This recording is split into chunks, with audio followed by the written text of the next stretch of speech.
Olá, amores! Hoje nós vamos revisar a história.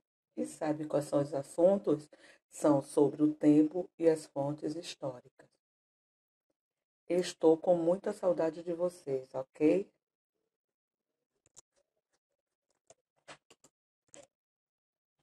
O tempo. O tempo nunca para. Você consegue ver ou tocar o tempo? Será que é possível observar a passagem do tempo?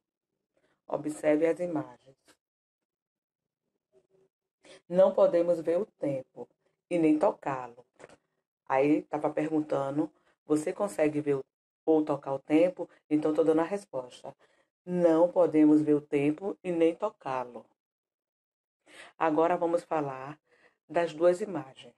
A primeira imagem retrata que conseguimos observar o tempo pelas fases da vida do ser humano. A segunda imagem retrata o dia, pois existe manhã, meio-dia, tarde e noite. Se vocês observarem, vocês vão ver que a primeira imagem é diferente da segunda, mas ela retrata que podemos observar o tempo através das duas imagens. Não podemos ver o tempo nem tocá-lo. Lembra que eu falei no slide anterior que a gente não podemos ver o tempo e nem tocá-lo? Mas ele está presente na natureza e na vida de todas as pessoas. Para calcular a passagem do tempo, as pessoas criaram diferentes medidas. Por um exemplo, as horas. Por um exemplo, o calendário. As horas. Pense nas atividades que você faz a cada dia. Elas são organizadas de acordo com o dia da semana. Suas atividades têm horário certo para começar e terminar. O calendário ajuda a organizar nossas atividades ao longo da semana e do mês. No calendário, que está abaixo, vem representando o dia, a semana, o mês e o ano. Antes eu tinha falado do relógio. O relógio, eu vou voltar um pouquinho para falar um pouquinho mais do relógio. Tipo, o relógio é para ver o tempo. O calendário você já vai ver o quê? Vai ver o dia, o mês, o ano e a semana. Tipo, o calendário tem 365 dias e a cada 4 anos tem 366 dias. E o ano bissexto, que também o mês de fevereiro pode vir o dia 29, mais um dia.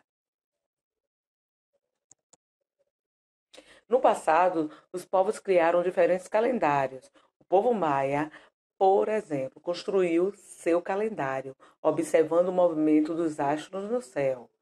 Mas com o passar do tempo, as pessoas inventaram várias maneiras de medi-lo. Conheço algumas delas: relógio digital, relógio de ponteiro, ampulheta e o calendário maia. Vamos falar do relógio digital. O relógio digital tem números luminosos que marcam a passagem das horas e dos minutos. O segundo, o relógio de ponteiro, mede a passagem do tempo em horas, minutos e segundos. A ampulheta é o relógio de areia. A passagem da areia de uma parte do vidro para a outra marca um certo período de tempo. E, por último, o calendário maia. Este calendário maia foi gravado na pedra há 1000 anos. As fontes históricas. Você sabe o que é fonte histórica? Descobrir o passado é como um trabalho de detetive. Podemos estudar as fichas deixadas pelas pessoas. Essas fichas são fontes históricas. Então, a fonte histórica pode ser do passado e do presente. Tudo que foi feito ou usado por pessoas que viveram antes de nós ou vivem atualmente pode ser uma fonte histórica. Por exemplo, suas roupas, seus brinquedos, seus documentos, sua casa e os lugares que você frequenta são fontes de informação sobre a sua história, o seu modo de vida e a história da sua família. Então, fontes históricas podem ser antigas e presentes. Então, você só pode falar de coisas antigas e de coisas presentes. Futuro é nem pensável, não existe falar do futuro, porque não existe fonte histórica do futuro. Porque o futuro ainda vem, então a gente não pode falar do futuro. Agora, a gente pode falar do passado, que já passou, na fonte histórica, e também pode falar do presente, que está acontecendo agora, né? Tudo que está acontecendo agora, você pode fazer uma fonte histórica. Agora, do futuro, nem pensar. E você sabe que a Pro, quando fala, fala sério. Vocês lembram quando eu falo na sala de aula? Eu falo sério, né?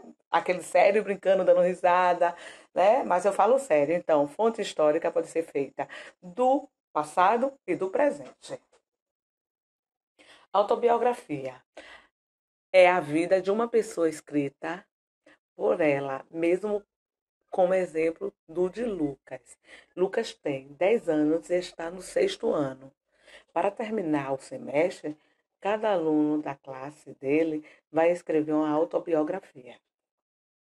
Para escrever a sua, Lucas está juntando várias fontes. Lembra daquelas fontes históricas de passado e presente que eu falei no slide anterior? É isso que Lucas vai tentar fazer agora, né? Então eu vou continuar lendo para você entender. Seu álbum, Lucas está pegando o seu álbum de bebê, fotos de brinquedos, roupinhas de quando ele era menor. Também está conversando com adultos para saber como foi o seu nascimento, se ele era chorão ou calminho, do que gostava, com quantos meses começou a falar e a andar, outros detalhes de sua história. Então, essa imagem do lado está apresentando como se fosse aí Lucas. Lucas falando da historinha dele. Então, ele está fazendo uma fonte histórica da sua história de vida, de quando ele nasceu até onde ele está. Então, ele está agora no presente. Autobiografia, chama-se isso. Falando da autobiografia, lá vem alguma coisa que tem a ver também com, um pouco com a autobiografia. Uma árvore genealógica. A árvore genealógica é o histórico de certa parte do antepassado de um indivíduo ou família. Então, ela faz parte também do antepassado, né? E se ela está fazendo parte do antepassado, ela é um histórico, é uma história.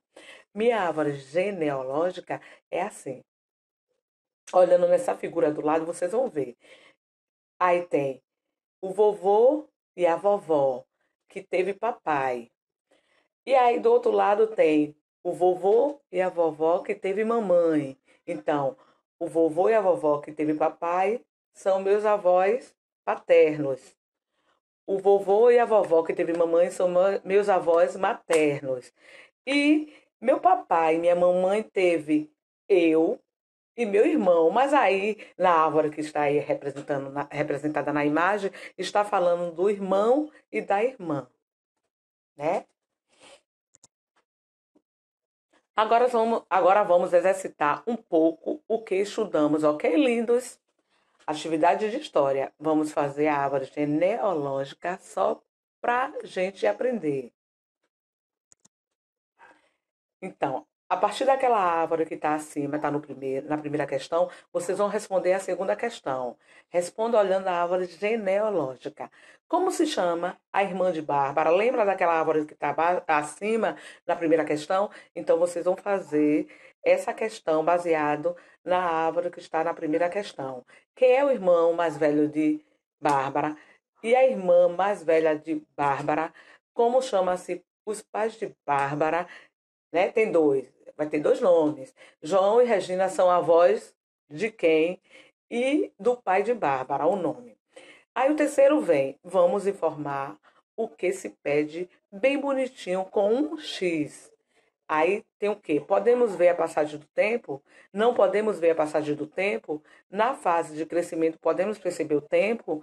Em relação à passagem do tempo, o dia faz parte. O quarto, responda bem certinho. Quantas horas tem um ano? Olha, vocês vão responder direitinho com o que Pro falou lá no início do slide, né? Mais ou menos no meio do slide. Quantos dias tem a semana? Olha, todo mundo sabe. Lembra que Pro deu nas revisões também? Quantos meses tem um ano? Lembra? Olha, quantos meses tem um ano? São quantos? Lembra que Pro falou? Quantos dias tem um ano? Olha, meses é uma coisa. e dias é outra, viu? Ó, meses, dias e ano é uma coisa. Observe, viu? Preste bem atenção. Vai cair no teste, viu? Informe o quinto. O que é fontes históricas? Ó, falamos lá na frente sobre fontes históricas, que as fontes históricas pode ser do passado e do presente, não pode ser do futuro. Porque como é que a gente vai descobrir o futuro? Lembra que a prof fez até uma brincadeirinha lá no meio do slide? O que é autobiografia? Olha, a autobiografia também tá lá. Lembra da árvore que eu falei depois, aliás? Lembra que eu falei depois da autobiografia? Então, pronto. Ó, se prepare, porque vocês estão aí, ó. Tudo que a Pro falou no slide, está falando do quê? Da revisão de história. Então, isso tudo vai cair em o quê? No textinho de história, quando voltarmos. Com certeza, em nome de Jesus, vamos voltar logo, porque tá aí essa doença, né? Que tá atrapalhando um pouco, mas graças a Deus, ó, o que é que aconteceu? Estamos fazendo aula, uma videoaula com vocês. De certa forma, vai servir para vocês estudarem em casa. Tchau, amo vocês, estou morrendo de saudade de vocês. Tchau.